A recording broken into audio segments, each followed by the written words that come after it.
Boa! Olha eu ao vivo aqui.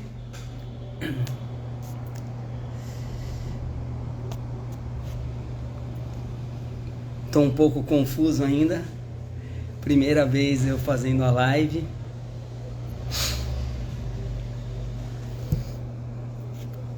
Mas já pronto pra me acostumar a fazer várias lives.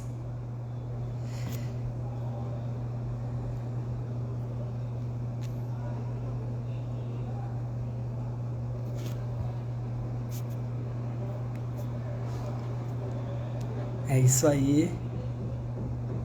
Olha a Aline, que me ajudou agora a poder fazer funcionar a live.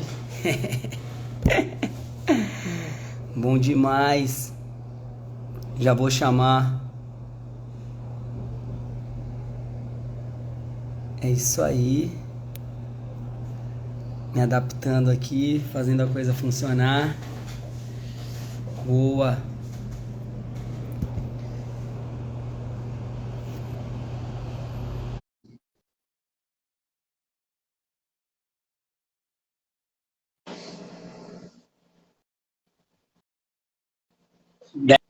Muita Sério? hora. Ah, agora foi. Ô, Cheio rapaz, de prática também com isso, viu? meu irmão, eu tava aqui tendo uma aula. Minha amiga tava me ensinando como fazer aqui para poder entrar nessa, para poder criar a live aqui. Além de não ser fácil, é difícil também, né? E aí, como você tá, meu grande amigo? Tranquilo. Eu tô aqui, mas eu não te vejo, viu? Não me vê? Não. Mas também não faz muita diferença. Esse é o de menos.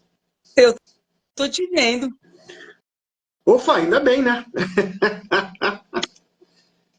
Ah, Será mas tá aqui. acho que é alguma coisa sua aí, não minha, Pode viu? ser. Pode ser. Não, não tem problema. A gente pode continuar assim. Porque é o Ufa. seguinte, eu quero, eu quero me familiarizar muito bem aqui com live, porque eu pretendo usar dessa forma para poder chegar mais perto das pessoas que eu admiro, para poder estar proseando com as pessoas que eu admiro, que têm falado sobre temas que têm me deixado com muito entusiasmado, muito curioso, e vai ser uma oportunidade incrível.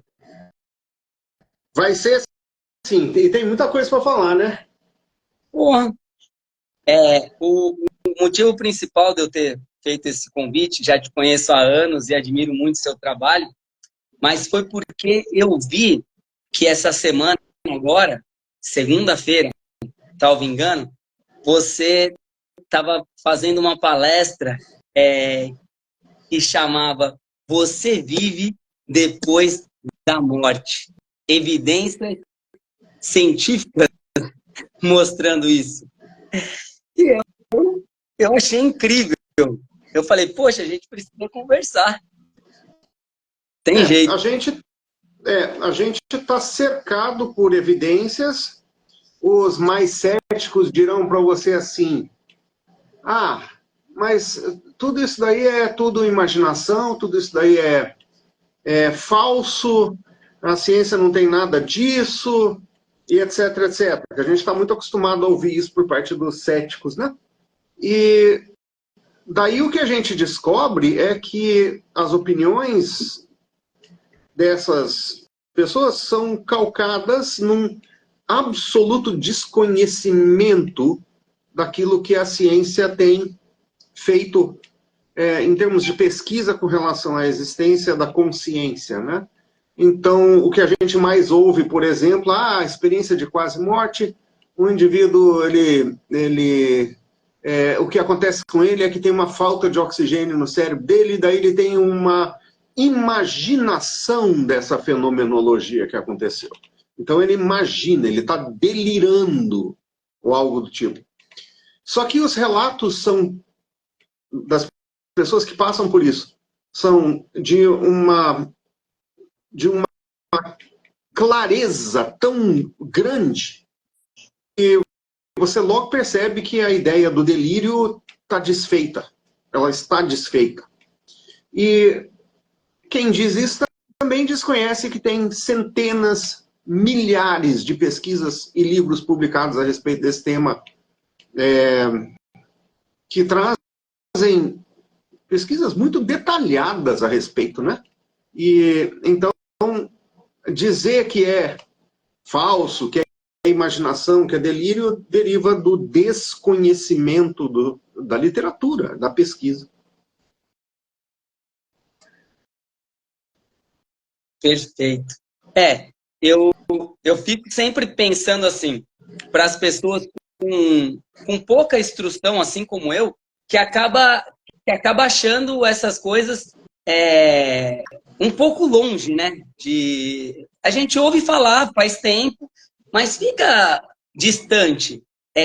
Aonde se encaixa isso? Que consciência que estamos falando, né? Essa consciência que está além do que eu acho que eu tenho de consciência, essa parte do espírito, aonde entra aqui o espírito? Por mais que eu estou há algum tempo trabalhando com isso, para mim sempre é algo que parece distante, apesar de eu estar fazendo de tudo para estar sempre em contato, sentindo isso, experienciando isso.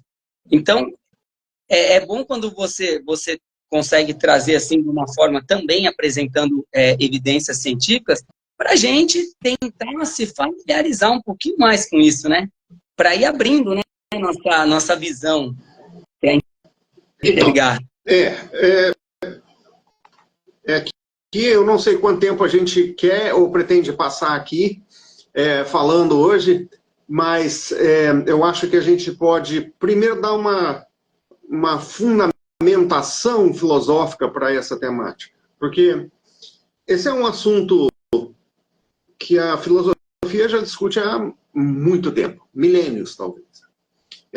Na filosofia, isso é conhecido como o problema corpo-mente.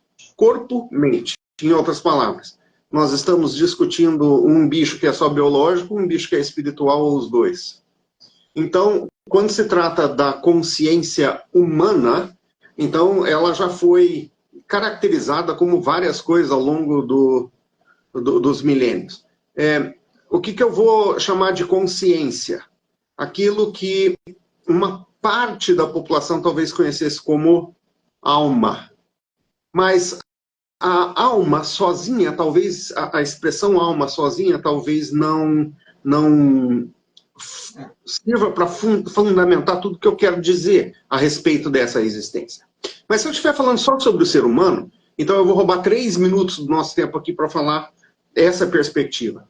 Nós temos 3 grandes visões da filosofia que tratam da questão corpo-mente. A gente tem o que a gente chama de monismo. Dentro desse departamento do monismo, o que a gente tem é uma visão que o ser humano é só material ou só espiritual. Isso é um monismo. Então, o ateu ele vai se atrelar à ideia do monismo materialista. O que isso significa? A gente nasce, vive, morre. Se deu para aproveitar, boa. Se não deu para aproveitar, azar seu. Quando chega no fim, você morre. É um argumento que não é ruim, porque quando você olha para a realidade das coisas por aí, muita gente vive precariamente. E uma vida dessas, talvez, você imaginaria, será que vale a pena viver? No outro lado do espectro, você tem a ideia que é só espiritual. Então, será que eu posso realmente considerar que toda a existência deriva apenas da não materialidade, aliás, do não material, então, na não materialidade? Então, o monismo, a mim, me parece uma visão bastante limitada, do ponto de vista que eu acho que tem uma existência que permeia material e espiritual. Depois tem uma outra abordagem chamada dualismo. Será que nós somos corpo-mente? E essa mente ela é física, essencialmente funcionando dessa forma, Ou será que a mente ela tem uma comunicação com o espírito? Em outras palavras, nós somos dotados desses dois aspectos, só que sob uma ótica, a gente não tem acesso ao espírito, de alguma forma, a partir do biológico. São duas existências que temos, mas elas são separadas. Depois você tem o substancialismo, essa é a última. Nós teríamos três grandes aspectos. Então, nós teríamos o corpo, sim. Teríamos a mente, que daí você chamaria de alma. Pode se chamar disso. Pode se chamar de psique, o espírito. E depois você tem algo que é, vamos chamar de maior, que é a consciência. Vamos chamar de consciência universal. Alguns chamariam isso de Deus. Então, do ponto de vista substancialista, o meu corpo está em direta comunicação com a minha mente, que a gente pode chamar, para fins de discussão hoje, a gente pode chamar isso de alma, e a minha alma tem comunhão com a consciência maior, que é Deus. E a partir dessa perspectiva, então eu sou Deus. Porque eu tenho comunhão com esses três aspectos. É como se fosse um tapete lindo, todo tecido, e eu faço parte disso, portanto eu sou tanto físico quanto espiritual, e eu tenho o mesmo poder de criatividade que Deus teria. E é claro que isso ofende muita gente, porque a gente está sempre pensando que a gente está 10 degraus abaixo disso que seria Deus. Então, essa é a visão de como que a gente imagina os níveis de consciência, vamos colocar dessa maneira. Então, isso é a filosofia. A ciência é outra coisa. Quer fazer alguma pergunta? Por enquanto, não. Eu estou falando demais, eu estou sentindo que eu estou monopolizando aqui. Não. A ideia foi essa mesmo. Ver, saber tudo o que você vem colocando aí, as últimas coisas que você vem estudando. E a minha ideia também é que a gente possa debater esse assunto, falar sobre ele várias vezes, ter mais encontro para falar sobre isso. Porque é uma forma de justamente como eu te falei, das pessoas assim com menos instrução, assim como eu, poder beber dessa fonte que tem atraído bastante. Eu estou tentando passar isso para as pessoas, da minha forma, com a minha didática. Mas quando você entra e traz da sua forma, da sua visão científica, enriquece muito. Por isso que a gente vem trazendo isso. Manda ver com essa linha quando entra na visão científica, que eu acho que é esse o caminho mesmo. Então vamos lá. Então eu já fiz a definição. Eu prefiro o substancialismo. Eu acredito que nós temos a representatividade material. Eu acredito que nós temos comunhão com o nosso espírito, nossa alma, portanto, ela é parte intrínseca da gente. E eu acredito que a gente tem uma comunhão direta com a consciência. A gente talvez pudesse chamar isso de uma supraconsciência, ou a consciência em um nível mais alto. E somos todos um e todos independentes ao mesmo tempo. Ainda que isso também possa não fazer muito sentido. Então, num determinado momento recente da nossa história, a ciência chegou. E aí, no início da nossa história científica, a ciência era alguma coisa abrasiva, digamos, ela, ainda hoje, baseada em um sistema de crenças bastante razoável. Quem pensa que a ciência está livre do sistema de crença está enganado, porque eu posso dar um exemplo dos mais absurdos, né? 30 ou 40 anos atrás, dizia-se que mulheres não morriam de infarto, por exemplo. Porque, afinal de contas, as mulheres não sofriam os mesmos estresses, e uma boa parte da ala da medicina assinava esse conceito. Não tanto tempo atrás, você entra na discussão de será que é possível ser vegetariano e não sofrer questão, por exemplo, de falta de proteína, ou de vitamina, ou disso ou daquilo. E muita gente sustenta, amigo meu é médico, sustenta, que não dá para viver sem proteína de origem animal. A verdade é que todas as proteínas são de origem vegetal e a proteína no animal é mais concentrada pela dieta do bicho que comeu muita planta.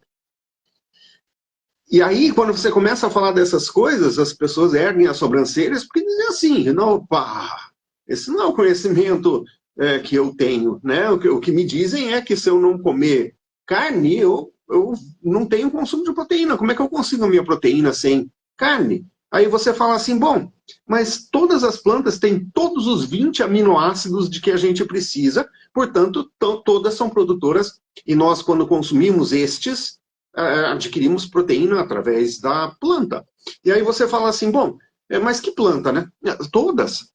Brócolis tem 11,7 vezes mais proteína, caloria por caloria do que bife. Então, chega um momento em que a gente começa a desafiar aquele que é o conhecimento comum, né? E num momento bastante recente da nossa história, chegou a física quântica. E aí ferrou, porque a matéria não se comporta do mesmo jeito da ótica da física quântica que ela se comporta da ótica da física tradicional.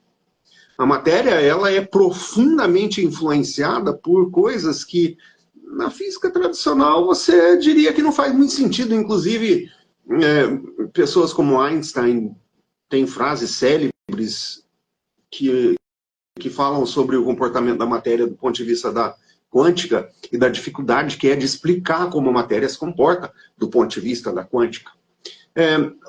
Muito rapidamente, porque você estava falando de leigos, tal, e eu não quero extrapolar de alguma forma com os conceitos, não quero deixar inalcançável o que eu estou falando, certo? Por exemplo, o que se descobriu é que a mente da gente, o observador humano, a nossa capacidade de observação influencia o comportamento em nível subatômico. Em outras palavras, nossa capacidade de observação, e eu não vou entrar nos experimentos que foram feitos para demonstrar isso, a nossa capacidade de observação altera a forma como, por exemplo, as partículas de luz se comportam. A forma como eu foco a minha atenção nisso faz com que o comportamento das moléculas seja diferente. É o chamado poder do observador. E tem dezenas e dezenas e dezenas de experimentos na área quântica que mostram como isso funciona. Eu vou dar um exemplo meio esdrúxulo, talvez. Então, colocaram um cara numa gaiola de Faraday. A gaiola de Faraday é um ambiente onde não existe interferência eletromagnética do lado exterior. Então, pode acontecer uma tempestade elétrica do lado de fora de uma gaiola de Faraday e a pessoa não vai ser afetada por aquilo. E aí fizeram uns testes meio estranhos. Eu imagino que a nossa plateia toda seja adulta, então eu vou falar a respeito disso. Fizeram uns testes meio estranhos. Colheram sêmen de uma pessoa dentro de uma gaiola de Faraday. Então, fizeram com que ele se excitasse, ejaculasse, e aí lá tivesse uma placa de Petri ou um tubo de ensaio com sêmen. Levaram o sêmen dele para uma outra sala no prédio. E fizeram com que ele ficasse entusiasmado de novo dentro dessa gaiola de Faraday. Se excitasse. O sêmen dele que está na outra sala reage eletricamente quando ele aqui dentro da gaiola de Faraday, onde não existe influência eletromagnética do externo, o sêmen dele reage à excitação dele dentro da gaiola de Faraday. Só que o sêmen dele está em outra sala. Uau. Pegaram esse sêmen e levaram para um outro prédio, na mesma universidade. Continuou reagindo. Levaram esse sêmen para um lugar muito mais distante, algumas centenas de quilômetros de distante, e o negócio continuou reagindo. Então, você para pensar bem. Como isso é possível, sendo que não tem contato físico nenhum que este material reagiria a essa distância? E esse não é o experimento mais estranho do qual eu já ouvi falar, tá? É um experimento engraçadinho e tal. Mas na pesquisa sobre sonhos, a gente sabe, por exemplo, que a gente consegue influenciar o sonho de alguém daqui. Eu estou no Brasil, eu posso influenciar o sonho de alguém na Austrália. na China, no Japão, eu posso influenciar o sonho da minha mulher, que dorme do meu lado. E a pergunta, então, claramente é: de que forma que isso acontece? Aí a gente entra num âmbito conhecido como comunicação não local, que é o mesmo, provavelmente, que está acontecendo no experimento do sêmen. Eu me comunico de uma forma não local em tempo real, é instantâneo. Eu não estou usando telefone celular para fazer isso, nenhum outro mecanismo. É o poder da mente. Ou seria o poder do espírito? Ou será que a jogada envolve a alma? Ou será que a gente está fazendo as perguntas erradas? Ponto. Pode ser isso. Mas é incrível de pensar que algo saiu de você e aonde estiver ainda esteja fazendo parte, tem alguma conexão com você. Exatamente. Eu E aí você pode falar? Eu penso muito nisso, me vem o atomismo, de pensar que aonde a gente ainda faz parte. Talvez se eu tenha sido transformado de alguma outra coisa, se eu venho passando por essas transformações, aonde eu tenho consciência ainda? Desde onde eu vim, aonde eu tenho... Talvez eu tenha viajado agora, ido para uma coisa mais longe ainda, mas aonde será que eu posso voltar minha consciência e ter de coisas que eu já passei, né? Me transformei, pensando em partes minhas que foram espalhadas, pensando em átomos meus que estão por aí, e ainda eu teria consciência disso? Olha que loucura. Você quer ver uma doideira ainda maior? Tem uma pesquisa grande em movimento hoje na ciência chamada epigenética. Epigenética. E a epigenética estuda essencialmente como o meio ambiente afeta o funcionamento dos nossos genes. Tá, tudo bem. Então eu sei que se eu fumar um cigarro, a minha chance é maior de desenvolver um câncer de pulmão. É fato. Mas será que é fato que um abuso que minha bisavó sofreu, um abuso sexual que a minha bisavó sofreu, filtra pelas gerações e chega para mim? Não é reencarnação que a gente está falando aqui. Não é reencarnação. A gente está falando de, literalmente, através da biologia. Só que aqui eu estou falando de um evento emocional que alterou o ambiente epigenético que é herdado através das gerações. Algo sutil entrou dentro do físico, foi para a biologia e foi passado. Matou. É isso. Em outras palavras, eu herdo a tradição da minha família, inclusive biológica.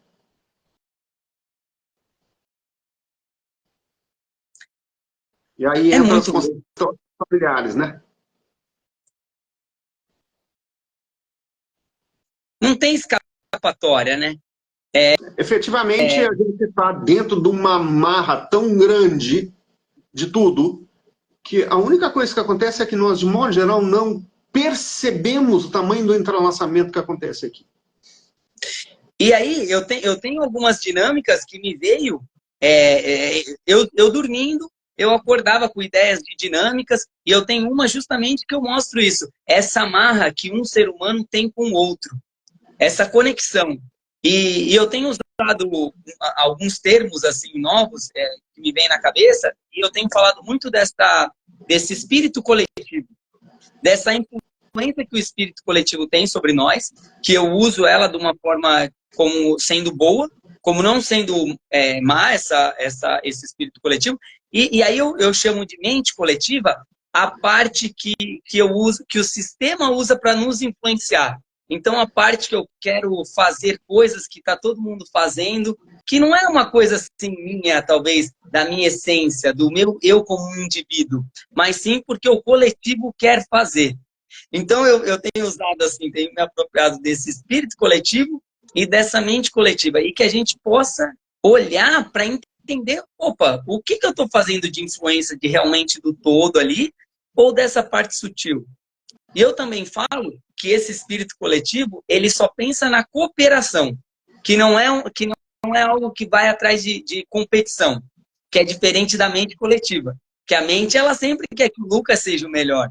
Né? Ela sempre vai falar, opa, o Dério está melhor que você. Não, você tem que estar melhor, ela sempre vai te colocar para baixo para você tentar competir e estar por cima. Talvez você possa também atribuir a essa uma caracterização a esse nível de mente como o ego, né? Talvez o ego seja uma caracterização que sirva para ajudar a definir essa mente que você tá mencionando, que não é a coletiva, né? Que essa é mais individual. Agora, já que você levanta a questão de coletividade, então daí eu coloco um aspecto de coletividade do lado positivo, e eu concordo com você que pessoas como você que fazem esse tipo de trabalho, e eu já testemunhei seu trabalho, da última vez que a gente teve aquele evento, eu ia entrar para palestrar depois de você, eu pensei comigo mesmo, depois do show que esse cara deu, o que eu tenho a apresentar para essas pessoas que estão aqui com a gente, né? O que eu vou poder trazer de qualquer coisa de valor para essas pessoas. Então, essa coletividade que você coloca e o trabalho que você faz são exatamente isso que você está falando. Erguer o lado positivo das coisas e trazer serenidade, trazer nutrição emocional, né? Agora, vamos para o lado que não é tão bonito, porque também tem essa coisa coletividade, algo que a gente chama de trauma coletivo, e é trabalho como o seu que vai mudar o rumo deste trauma coletivo.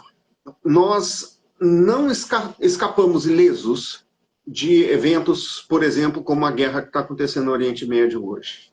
A gente não escapa ileso de notícias péssimas sobre a economia, sobre política, sobre fome, pobreza, escassez, sobre... Bom, chutemos os paus das barracas.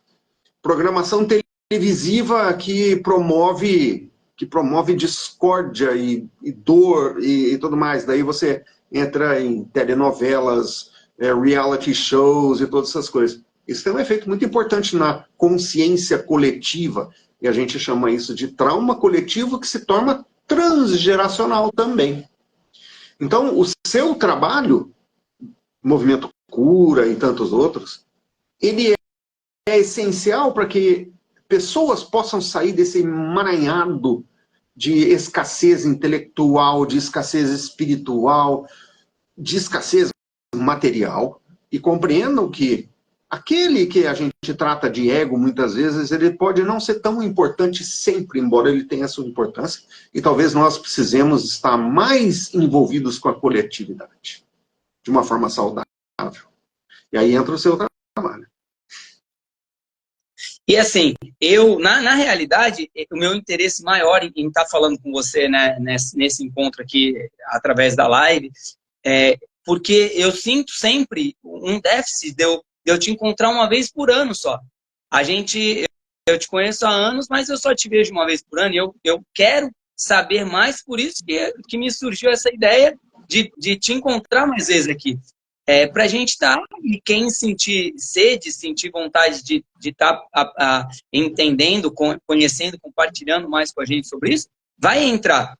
Porque eu vejo tudo isso que você fala, de realmente o que a gente tem se alimentado através de televisões, através de notícias, porque como você acabou de dizer, o nosso corpo ele não se alimenta somente da comida, somente do brócolis e da carne, do bife.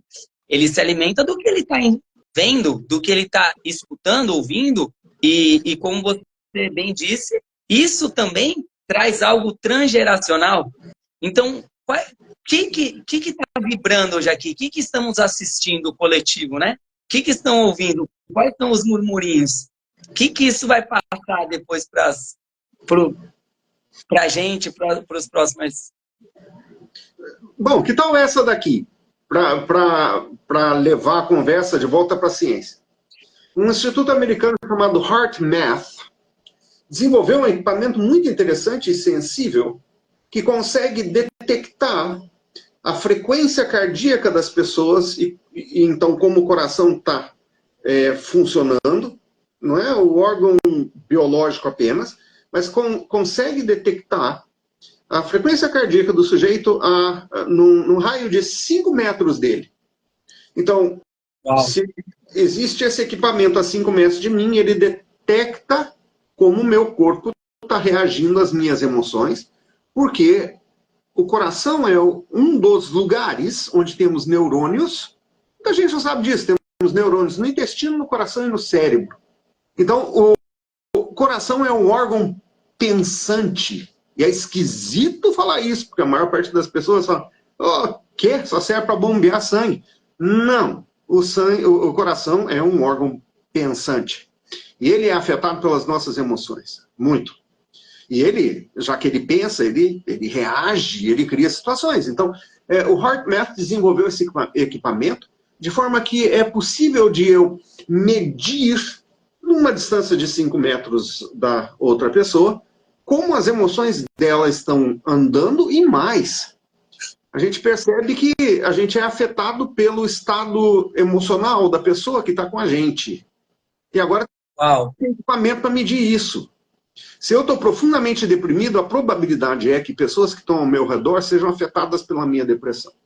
Se eu estiver muito contente, saltitante, mais ou menos como eu me sinto neste momento, nessa conversa, então a pessoa que está ao meu redor vai sentir a minha frequência de alegria e contentamento, de nutrição emocional, e ela vai ser afetada positivamente por isso.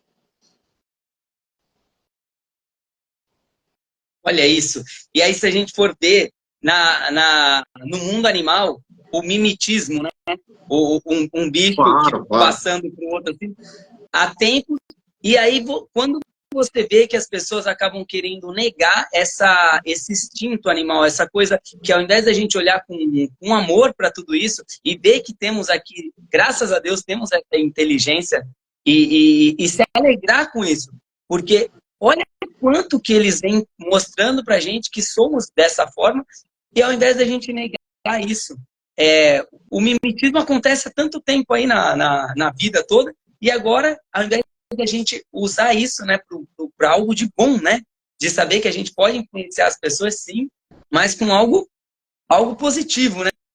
Hoje eu ainda falei isso numa aula que eu dei agora à tarde, que a menina estava dizendo que ela entra no ônibus e aí como que um influencia o outro, né? Se a pessoa entra lá reclamando e não sei o quê. E eu falei, veja o lado bom. Se alguém entra sorrindo, a chance de você sorrir também não é grande? Então, seja você essa pessoa que sorria, né? Porque se a gente fica sempre só recebendo o que os outros fazem, né? Não tiver a ação, a atitude para fazer, a gente vai ter que ficar torcendo para encontrar com pessoas alegres. Por que a gente não aprende, vai buscar ser essa pessoa, né? Entusiasmada, apaixonante, alegre? Para assim poder, né, trazer mais isso para as pessoas. Eu acho que seria uma boa mesmo, né? Então, bom, então daí a gente entra num outro campo que é muito interessante. Porque você está falando de como a gente pode influenciar outra pessoa com as nossas posturas e atitudes, né? Será que a gente pode fazer isso com uma pessoa sem que ela esteja sabendo que eu estou fazendo isso? Aí, os versados dirão instantaneamente, mas é claro que podemos. De que forma isso funciona? Comunicação não local, por exemplo. Por que o reiki funciona, por exemplo? Porque tem alguém colocando a intenção dele ou dela aqui, enviando para você essa frequência, que funciona de uma mesma maneira, talvez, que a telepatia, enviando para você essa frequência de cura.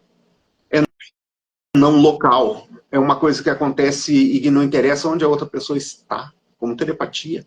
5D, instantâneo, na velocidade é isso. da luz. Então pegaram 2 grupos de pessoas com câncer terminal. 2 grupos. Um desses grupos, nem os pesquisadores sabiam, nem quem estava recebendo sabia. Chama duplo cego, né? Então pegaram 2 grupos com câncer terminal.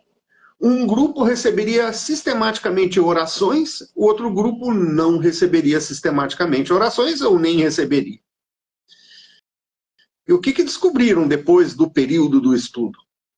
Que as pessoas com câncer terminal que receberam intencionalmente, receberam orações... Veja, As pessoas que estavam fazendo as orações não sabiam também por quem estavam orando, estavam apenas orando.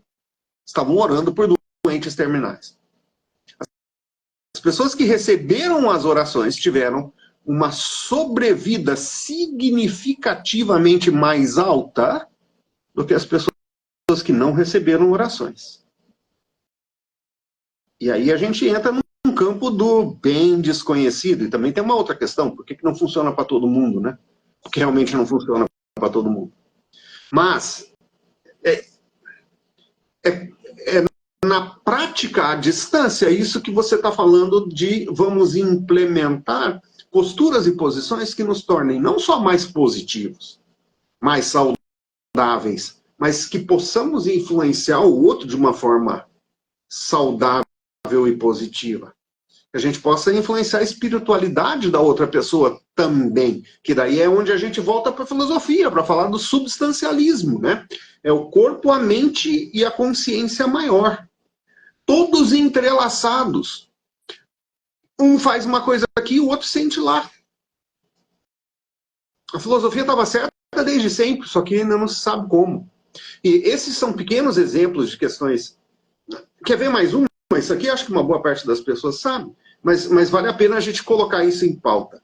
Então, pegar um pote de arroz cozido. Um cientista japonês que fez esse experimento. Um pote de arroz recebia boas frequências, boas vibrações e não sei o quê. O outro pote não recebia nada e o terceiro pote recebia xingamentos. Se minha memória está certa, esse é o procedimento. E ficaram lá uns dias, um recebendo as coisas, frequências boas, outro indiferente e o terceiro recebia xingamentos. O pote de arroz que estava recebendo xingamentos ficou podre, literalmente. O que não recebia nenhuma coisa nem a outra deteriorou no ritmo normal da deterioração do arroz. O que recebia produziu saquê. Ficou perfeito e produziu saquê de boa qualidade. Olha o poder disso. Como é que faz? E aí você pensar que imagina, passamos por tudo isso, sem pensar no atomismo, nada, mas passamos em tudo isso porque temos toda essa parte nossa de animais, vegetais, tudo dentro de um ser humano, e muitas vezes a gente não faz um uso incrível, né, desse corpo, e aí eu vejo, você falou do reiki, eu fico sempre ensinando nas aulas que eu estou tendo oportunidade de ministrar, eu ensino a gente na imposição das mãos, falo para a gente vibrar, pensar energias e tal, pensar em coisas positivas, para estar passando para o outro. E aí as pessoas, mas eu vou fazer o reiki, o jorrei. Eu falo, não interessa o nome do que você está fazendo. Eu só peço que você coloque as suas intenções do que você está querendo entregar agora, de amor, de cura, e coloque.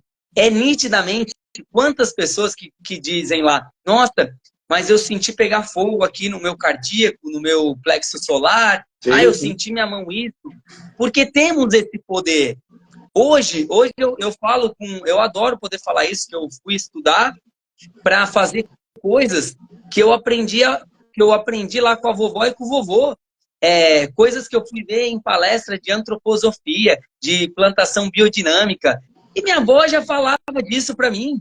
Então eu fico assim, né, entusiasmado quando você vem falar da ciência e tudo, porque é como se fosse um caminho assim, você sabe fazer, mas talvez você não saiba explicar o real motivo, mas você está tirando proveito daquilo.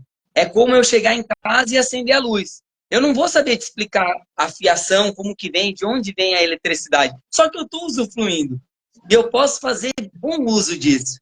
Então a maneira que hoje eu vou passando é mais ou menos essa, de mostrar que dá para ser feito, e às vezes talvez não ter esse caminho, né, que a ciência vem muitas vezes nos apresentando, mas que eu acho de extrema importância, claro.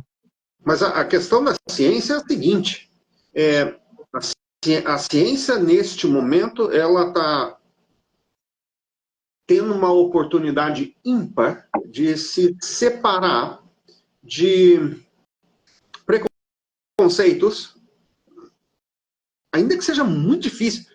Olha, tem algumas publicações muito interessantes que tratam de o quão rígido o sistema de crença da ciência é, que toda vez que surge um conhecimento novo, esse conhecimento é rechaçado instantaneamente, porque sai da zona de conforto da pesquisa estabelecida. Leva, às vezes, anos para que uma descoberta feita hoje se torne o que a gente chama de mainstream dentro da comunidade científica. Mainstream é lá onde todos pensam iguais, né? Mainstream é a sabedoria comum, digamos. A ciência hoje, com os avanços, inclusive na área de inteligência artificial e tudo mais, que também as pessoas ainda não perceberam os riscos que a gente corre com isso. Eu acho que no ano passado a gente conversou sobre isso lá no nosso evento de junho, né?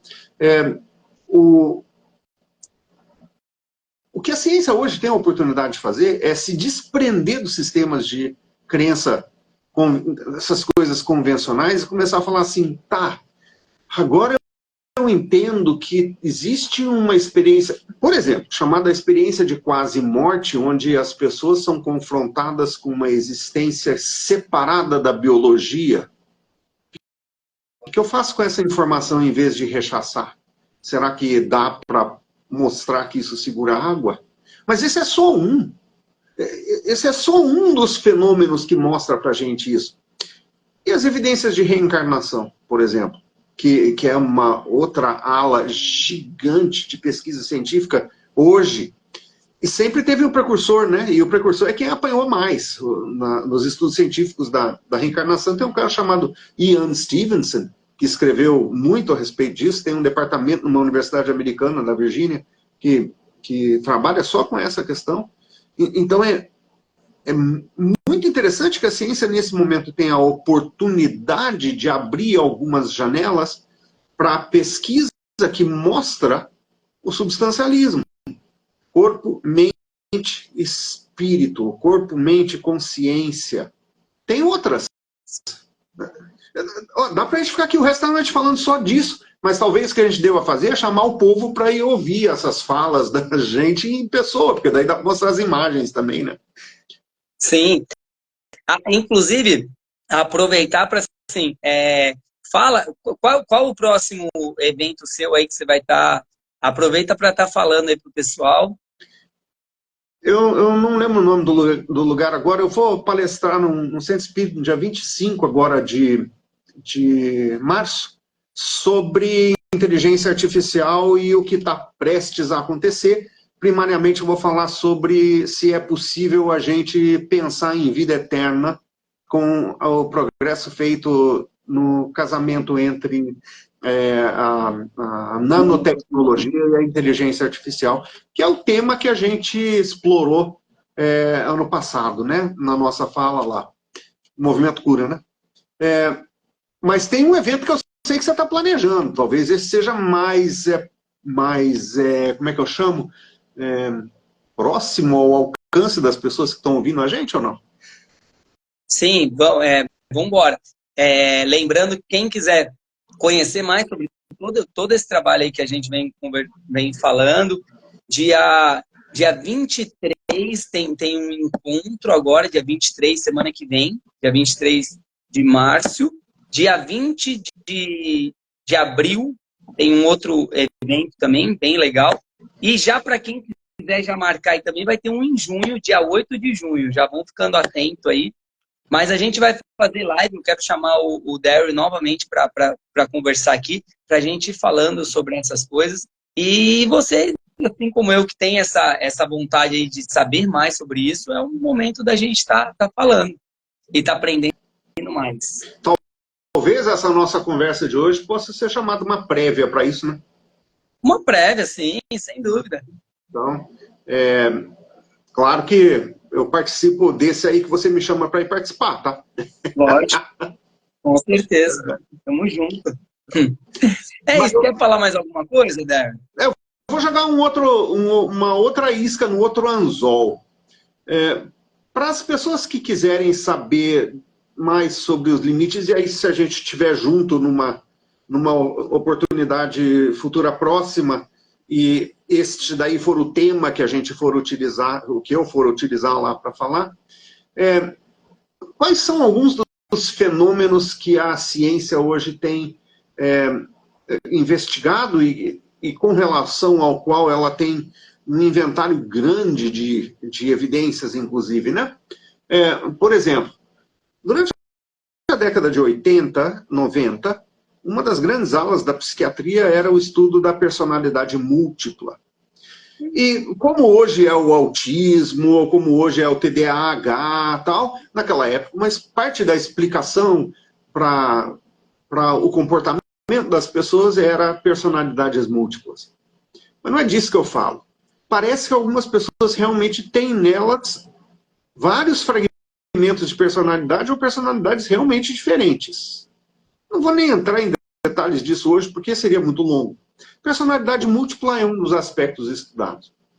A recuperação das faculdades mentais no leito de morte é outro. Por exemplo, então a pessoa tem um cérebro completamente deteriorado pelo Alzheimer, por exemplo, um tipo de demência, uma degeneração cerebral progressiva. E a pessoa não reconhece ninguém da própria família há 3 anos. De repente, um dia ela acorda e é como se nunca tivesse ficado doente. Como? Pouco tempo depois, a pessoa, geralmente é assim que acontece, a pessoa morre. Mas se o cérebro estava deteriorado a tal ponto onde isso não era possível, como se tornou possível?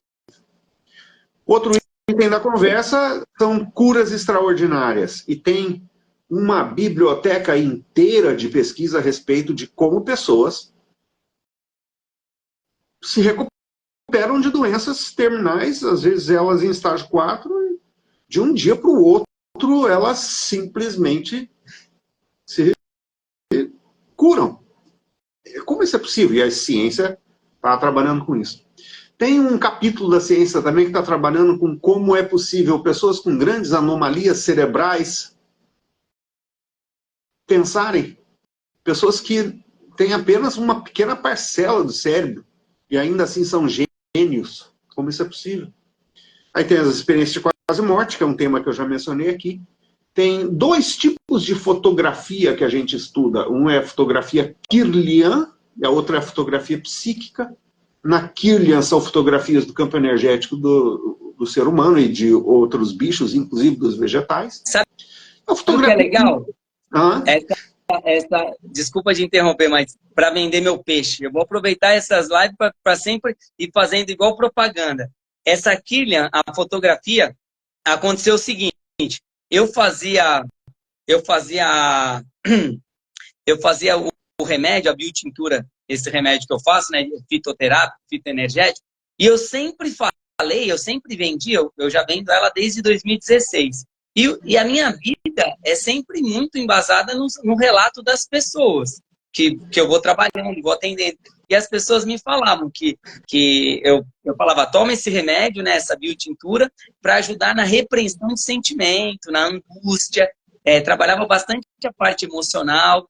E a ideia é que falavam que, assim, que o floral atua no emocional e que o óleo essencial também, e que a tintura não, porque era extraída no álcool da erva. Eu extraio a erva através do álcool que eu extraio as propriedades medicinais. Só que o relato que eu tinha era o contrário, que atuava também na parte sutil, na parte vibracional do indivíduo.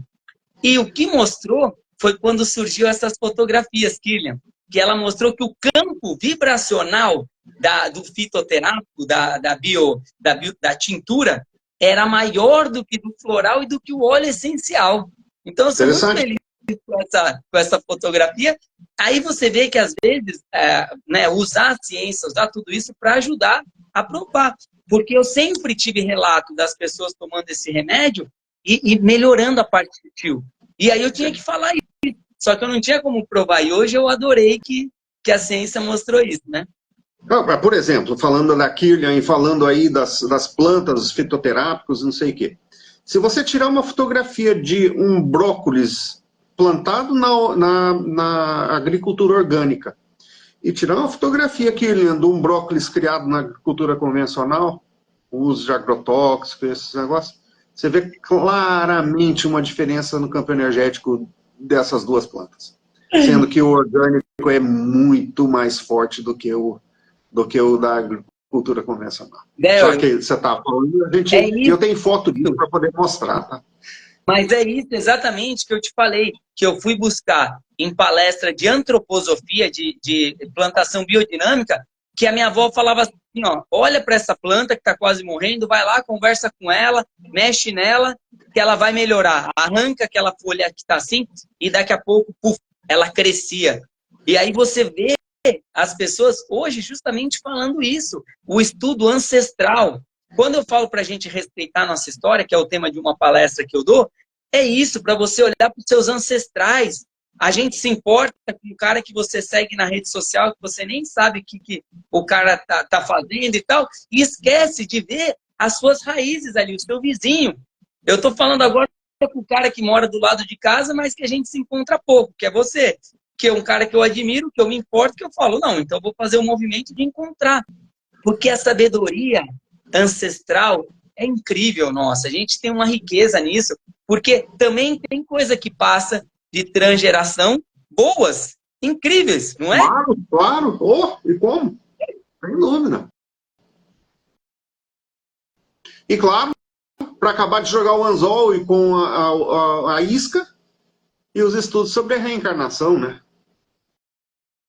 Então, essa é a coletânea de coisas que, num presencial, eu tenho, inclusive, uma coleção enorme de imagens para mostrar, inclusive no campo da reencarnação.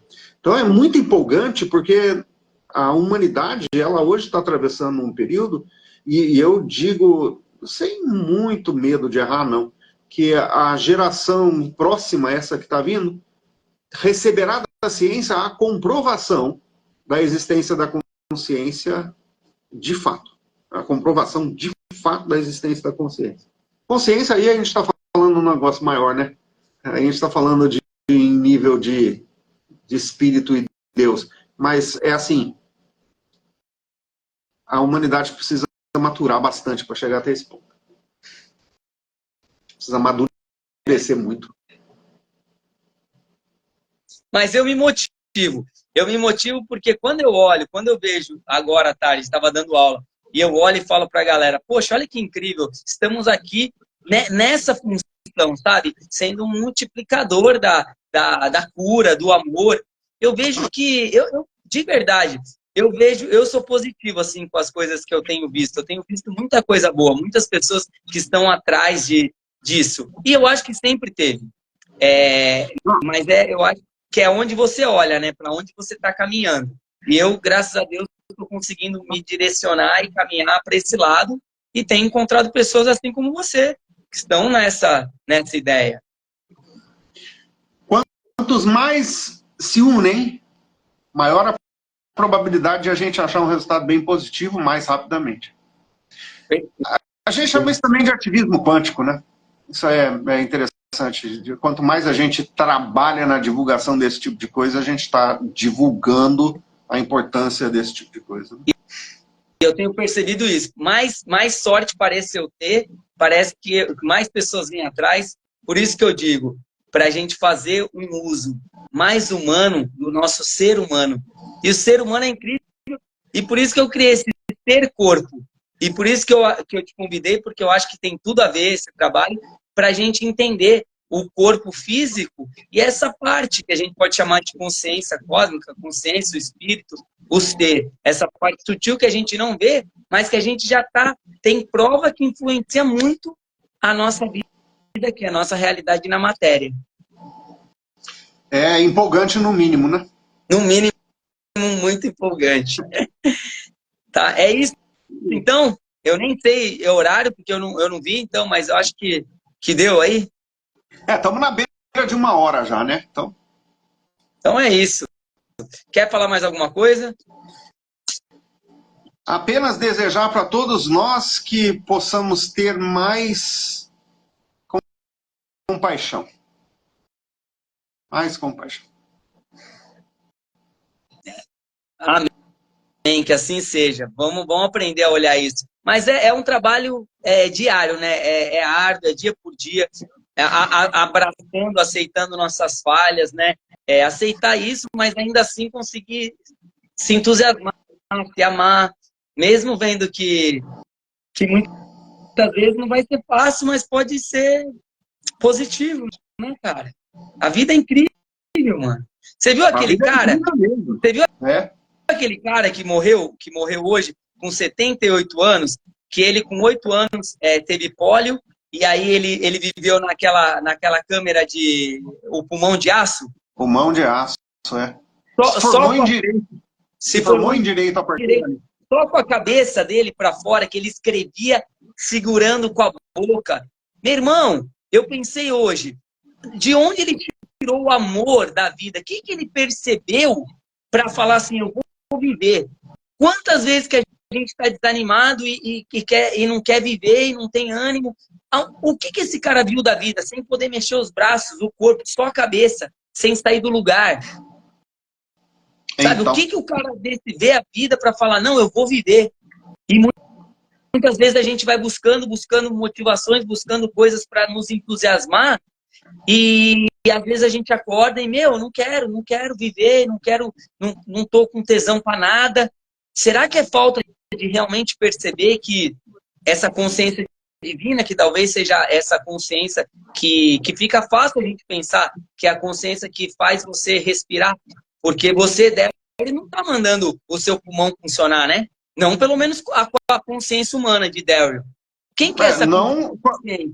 Essa inteligência divina? Não com a consciência do ponto de vista... O pulmão é uma coisa que eu posso controlar, sim. Eu posso controlar meu pulmão e ainda me matar. Não saberia fazer funcionar. Mas vai ver se você consegue controlar 95% das coisas que você faz. Não consegue. Você não consegue, porque você está no automático o tempo todo. Outro assunto para outra hora, para outra fala. Mas tem muito para falar, isso é bom. É isso aí, galera. Espero que vocês gostaram. Eu não sei se dá para falar que gostou aqui, se dá para... Mas assim, eu não vi quem está aí, mas se tiver alguém aí, valeu por ter... Eu ainda não peguei aqui como é que vê o negócio aqui. Parece que tem duas... Tem muitos corações. Valeu, mas Aline. Eu também não sei como é que faz para ver isso. Tem a Aline e a Nani que tá aqui. E a Ana Cristina, que gostei. Olha lá, eu gostei. Que bom. E a Cá, parabéns, foi lindo. É isso, estejam com a gente aí novamente. Ó, a Cá, eu adorei. Linda. Então é isso aí. Valeu mesmo. Valeu, Daryl, de coração, pelo carinho. Valeu, Gabi, maravilhoso. Olha, Gabi. Isso. E junte-se a nós, vem assistir mais vezes e participa dos nossos encontros. Manda um recado aí, Daryl. Vamos programar para todo mundo estar junto de alguma maneira, né? Porque o online é muito bacana porque traz percepção. O presencial é muito melhor porque traz o calor. Não o calor da onda de calor que está chegando aí, né? Eu digo o calor da transmissão do conhecimento, da presença, do toque. Aliás... A energia interpessoal. A energia interpessoal que a gente precisa, galera, de conectar. Só para falar, rasgar uma última seda, né? Na última vez que a gente esteve junto lá, você eletrizou aquele lugar, né? Com essa energia toda que você tem. Eletrizou aquele lugar. E eu vou te falar uma coisa, é difícil falar depois que você fala, viu? Mas está tudo bem. É isso. Eu estou muito feliz de ter você na caminhada e a gente vai se encontrar de novo e vamos apurar isso para cada vez a gente estar assim e ser multiplicador. Ainda que venha uma pessoa, duas, mas que possa beber disso. Vai ser lindo. Vai ser sim. Tá bom? Obrigado, viu? Valeu. Tudo de bom. Valeu, um beijão para você. Valeu, tchau, tchau. Tchau.